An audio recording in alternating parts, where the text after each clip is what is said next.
नमस्कार, आप देख रहे हैं हल्ला बोल टीवी। मैं हूं नितेश तिवारी।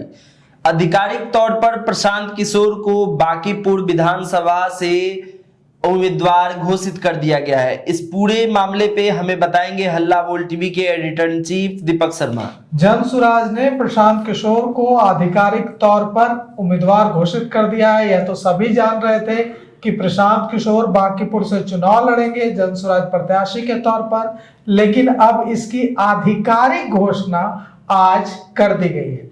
कोर कमेटी की मीटिंग हुई जनसुराज की और कोर कमेटी की मीटिंग के बाद प्रशांत किशोर को आधिकारिक तौर पर जनसुराज पार्टी ने अपना प्रत्याशी घोषित कर दिया है बांकीपुर विधानसभा उपचुनाव में। अब इसमें कोई इफ एंड बट नहीं रहा है और पहले भी नहीं था। पहले भी हल्ला बोल टीवी आपको बता चुका था कि प्रशांत किशोर बांकीपुर से चुनाव लड़ेंगे। अब यहां से प्रशांत किशोर अभी प्रेस कॉन्फ्रेंस कर रहे हैं जनसुराज कार्यालय में। यहां से प्रेस कॉन्फ्रेंस के बाद वे पटना जंक्शन के महावीर मंदिर जाएंगे, पूजा अर्चना करेंगे। इसके बाद बोरिंग रोड चौराहा पर जाएंगे। बोरिंग रोड चौराहा पर जो शिव मंदिर है वहां रुद्राभिषेक करेंगे भगवान शिव के मंदिर में। उसके बाद फिर बांकीपुर की गलियों में आज से ही प्रशांत किशोर का घूमना शुरू हो जाएगा। प्रशांत किशोर बांकीपुर की गलियों में जाएंगे और गलियों में लगातार एक एक सड़क, अगले 25 दिनों में एक एक सड़क, एक एक गली पदयात्रा से नाप देंगे। हर वार्ड में पदयात्रा करेंगे और पदयात्रा ही प्रशांत किशोर की रणनीति है। अब यहां से सवाल यह उठता है कि प्रशांत किशोर की कितनी टीमें यहां लगेंगी, कितने संसाधन लगेंगे और क्या रणनीति है। कैसे दुनिया की सबसे बड़ी पार्टी जिसे कहा जाता है भारतीय जनता पार्टी, इसको कैसे पटकनी देंगे प्रशांत किशोर। तो यहां पर भारतीय जनता पार्टी के पास एक ही कमजोरी है, उसका अति आत्मविश्वास। भारतीय जनता पार्टी को अति आत्मविश्वास हो गया है, बिल्कुल वैसा ही आत्मविश्वास जैसा यूपी में योगी आदित्यनाथ के मुख्यमंत्री बनने के बाद गोरखपुर लोकसभा उपचुनाव में भारतीय जनता पार्टी को हुआ था और वहां भारतीय जनता पार्टी हार गई थी वो सीट। बिल्कुल वैसा ही आत्मविश्वास मुझे दिख रहा है बांकीपुर में भारतीय जनता पार्टी का। भारतीय जनता पार्टी के नेता कह रहे हैं कि हमें तो कुछ करने की जरूरत ही नहीं है। वो इस ओर ध्यान नहीं दे रहे कि पिछले चुनाव में महज 40% लोगों ने बांकीपुर में वोट दिया। अगर भारतीय जनता पार्टी के प्रति इतना जबरदस्त रुझान है बांकीपुर में लोगों में, तो कम से कम 60, 70, 80% तो मतदान होना चाहिए। मात्र 40% लोग घरों से निकले। लेकिन यहां पर कुछ आशंकाएं भी जताई जा रही हैं। आशंका यह जताई जा रही है कि एक पूर्व आईपीएस अधिकारी ने, जो कि किसी पार्टी से संबंधित नहीं है, मुझे कहा कि ऐसा हो सकता है कि इस बार वोटिंग परसेंटेज बढ़ जाए। तो मैंने उनसे पूछा कि कैसे बढ़ जाएगा वोटिंग परसेंटेज। तो उन्होंने कहा कि जो बांकीपुर के जो लोग हैं वो पढ़े लिखे लोगों की बड़ी संख्या है, तो वहां से बड़ी संख्या में लोग बाहर रहते हैं और जो बाहर रहते हैं उनके नाम यहाँ वोटर लिस्ट में है, उनके वोट पड़ते नहीं।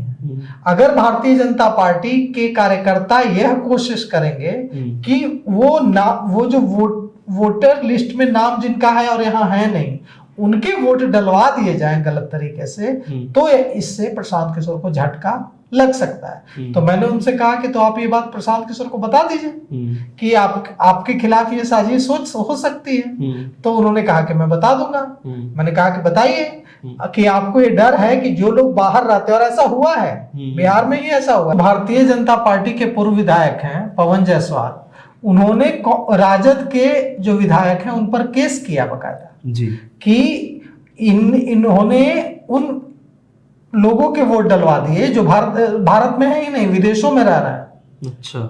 और उनके वोट यहाँ पड़ गए हैं। तो जो भारतीय जनता पार्टी के खिलाफ हुआ, एक पूर्व आईपीएस अधिकारी को यह डर सता रहा है कि वो यहाँ प्रशांत किशोर के खिलाफ भी हो सकता है। जी बिल्कुल। तो प्रशांत किशोर को इससे सावधान रहने की जरूरत है और यह मैसेज उस आईपीएस अधिकारी का प्रशांत किशोर को है कि साहब इस पर ध्यान रखना होगा हर बूथ पर उनको कि जो लोग बाहर रह रहे हैं और जिनके नाम वोटर लिस्ट में हैं कहीं उनके वोट न पड़ जाए जो यहाँ है ही नहीं। अगर उनके वोट पड़ने लगेंगे मतलब बोगस वोटिंग होने लगेगी तो मुश्किलात आएगी, मुश्किल होगी प्रशांत किशोर को।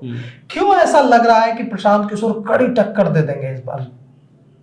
इसलिए ऐसा लग रहा है क्योंकि गुस्सा बहुत है लोगों में इस सरकार को लेकर। सम्राट चौधरी सरकार के खिलाफ जबरदस्त गुस्सा है और इस गुस्से की वजह से, ये जो गुस्सा है सम्राट चौधरी सरकार को लेकर, इस गुस्से की वजह से लोग इस बार एंटी बीजेपी वोट कर सकते हैं।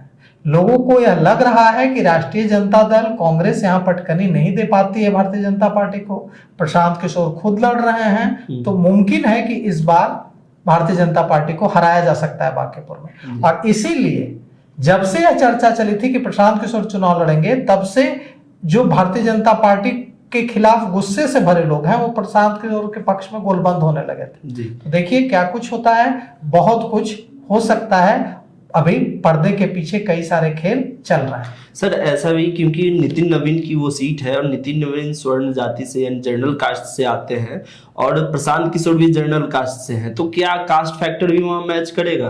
देखिए वहां जो कास्ट इक्वेशन की बात करें तो सबसे ज्यादा आबादी वहां कायस्थों की है, लगभग 70,000 के आसपास वोटर्स हैं, लेकिन वोट नहीं होता है। अच्छा। क्योंकि ये जो यही तो वो पूर्व आईपीएस अधिकारी कह रहे थे जी कि अगर ये जो 70,000 वोट है, ये 70,000 वोट जो कायस्थों का, ये पड़ता कहां है? 40% वोट पड़ता है वहां टोटल। ये इसलिए क्योंकि ये जो 70,000 वोटर्स हैं ये रहते ही नहीं है बांकीपुर में। ये सब कोई दिल्ली में रहता है, कोई मुंबई में रहता है, कोई हैदराबाद बेंगलोर में रहता है, बिहार में है ही नहीं। सब पढ़ा लिखा युवक है, सब पलायन करके बाहर जा चुका है। वोटर लिस्ट में यहाँ नाम है क्योंकि वो यहीं के हैं, यही घर है उनका, यही उनके माता पिता रहते हैं, लेकिन वो उनकी पत्नी वो बच्चे नहीं रहते हैं। कई घरों में ताले भी बंद हैं, कई घरों में रेंट भी लगे हुए हैं, लेकिन वो यहीं के वोटर हैं और यहीं के वोटर रहना चाहते हैं क्योंकि उनको लगता है कि वहां तो सिर्फ कमाने गए हैं।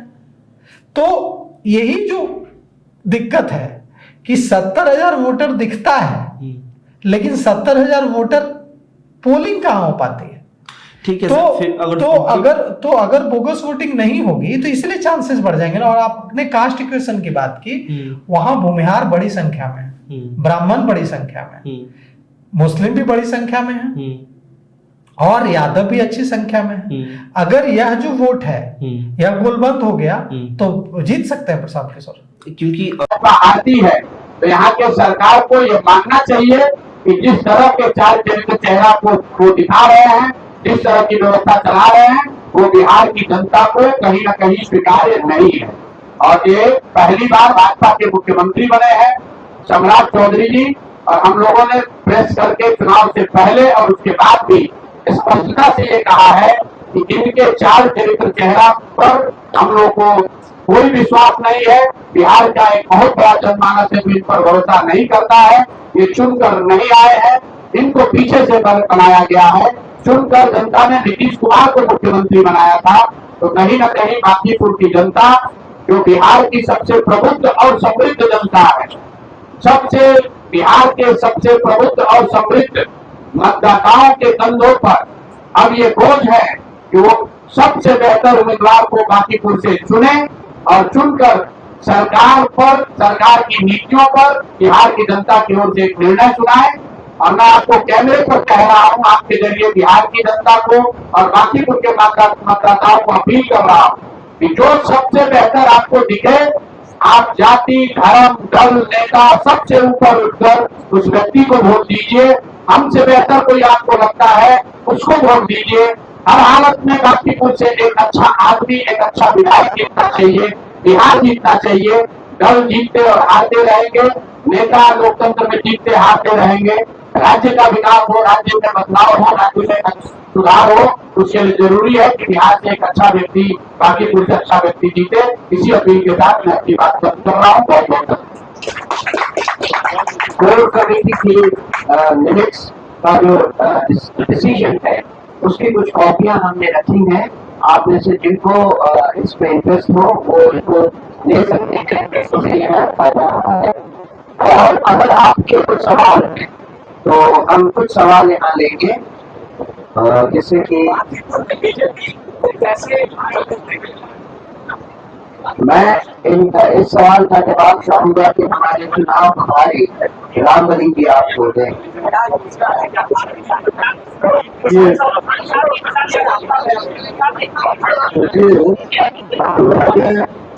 आप गाजीपुर विधानसभा में उपचुनाव होने जा रहा है, अभी तक कोई पार्टी आगे नहीं आई। सबसे आगे कौन आई? जनसुराज। लेकिन जनसुराज से हम लोगों ने उम्मीदवार तय नहीं किया था, उम्मीदवार आज हम लोगों ने तय किया। लेकिन जनसुराज के नेता जो 24 लाख विधानसभा में घूम रहे थे, उस दरमियान एक चर्चा बहुत जोरों पर आई कि आप प्रशांत किशोर जी को बढ़ाए। प्रशांत किशोर जी के लड़ाए गए, जाति और मजहब की दीवार जो है समाप्त हो जाएगी। इसीलिए हम लोगों ने यहाँ के जनता के आकांक्षा और आशा पर प्रशांत किशोर को उठाया गया, यानी जनता मतदाता जो आगे है, जनसुराज पीछे है। ये हमारा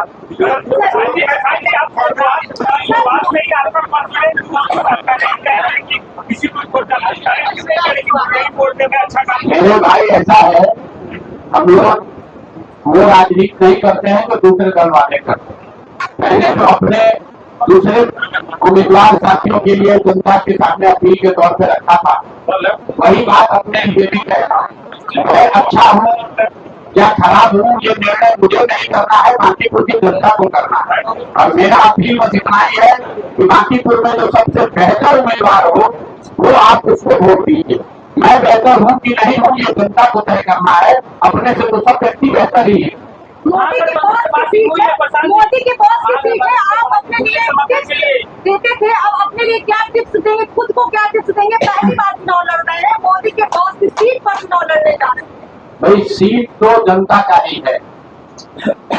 मैं इतना ही कहूंगा कि इस सीट से बिहार की सरकार नहीं बदलेगी, लेकिन बिहार की राजनीति बदल सकती है। अगर बिहार की राजनीति को नई दिशा देना है तो बिहार में बांकीपुर में जनसुराज को जिताइए। और अगर आपको सरकार में 200 को जोड़कर 203 करना है तो भाजपा को वोट दे दीजिए, उससे कोई फर्क नहीं पड़ेगा। तो तय बांकीपुर की जनता को करना है। ये सरकार बदलने और गिराने का चुनाव नहीं है, ये बिहार में राजनीति को एक नई दिशा, बिहार को एक नया विकल्प देने का चुनाव है। और मुझे ऐसा लगता है कि बिहार की बांकीपुर की जनता उस पर सही निर्णय लेगी। भैया बांकीपुर में 4 लाख मतदाता हैं, सबसे समर्थन मांग रहे हैं, सबसे साथ मांग रहे हैं, सबका आशीर्वाद मांग रहे हैं। जिसको साथ आना है उसका स्वागत है, जो साथ आए उसका स्वागत है। जनसुराज अकेले चुनाव लड़ रहा है, उनकी हम लोग की नीतियों पर, हम लोग के सिद्धांतों में कोई समझौता नहीं है। बाकी जो लोग समझते हैं कि जनसुराज की मदद करनी चाहिए, उन सबको निमंत्रण है, वो आए, साथ में खड़े हो, कोई दिक्कत नहीं है। प्राथमिकता होगी बांकीपुर के लिए पहले। बांकीपुर की प्राथमिकता ये होगी कि बांकीपुर से एक ऐसा ईमानदार व्यक्ति सदन में जाए जो किसी भी तरह के दबाव या लालच में आए बगैर जनता की आवाज बनकर वहाँ खड़ा रहे। ये समीकरण बड़ा फैक्टर है, उसको कैसे बांटेंगे? और दूसरा कि आप मदद की बात कर रहे हैं, महागठबंधन से मदद चाहते हैं। अभी हम तो भाजपा से भी मदद मांग रहे हैं, भाजपा से भी अनुरोध कर रहे हैं और गठबंधन से भी अनुरोध कर रहे हैं। 4 लाख मतदाताओं से, कार्यकर्ताओं से अनुरोध कर रहे हैं कि बिहार की बेहतरी के लिए, बिहार में एक नई राजनीतिक शुरुआत के लिए एक होकर वोट कीजिए। जाति, जो रामबली जी ने कहा कि जाति, धर्म, नेता, विचारधारा सबको छोड़कर ऊपर उठकर बिहार में एक नई राजनीतिक शुरुआत की जिम्मेवारी बिहार के सबसे प्रबुद्ध और समृद्ध मतदाताओं के कंधों पर है। आने वाले 1 महीने में तय हो जाएगा कि बिहार की जनता क्या चाहती है। अभी आपको ये तय होगा, वो आपको परिणामों में 3 अगस्त को दिखेगा।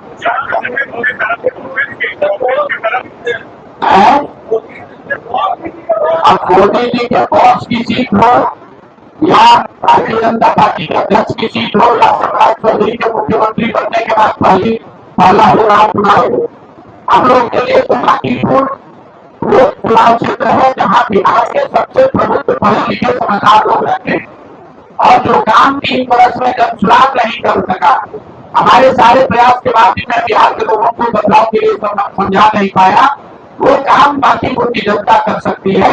अगर यहाँ पर उन्होंने एक नई शुरुआत की, जनसुराज को जिताया, तो बिहार में एक नई राजनीति की शुरुआत हो जाएगी। कितनी वोटों से जीतेंगे? कितनी वोटों से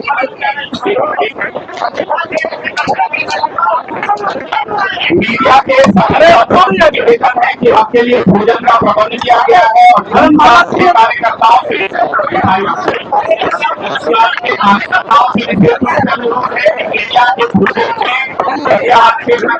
मीडिया के लिए क्या गया, और मेरा निवेदन है प्रशासन से कि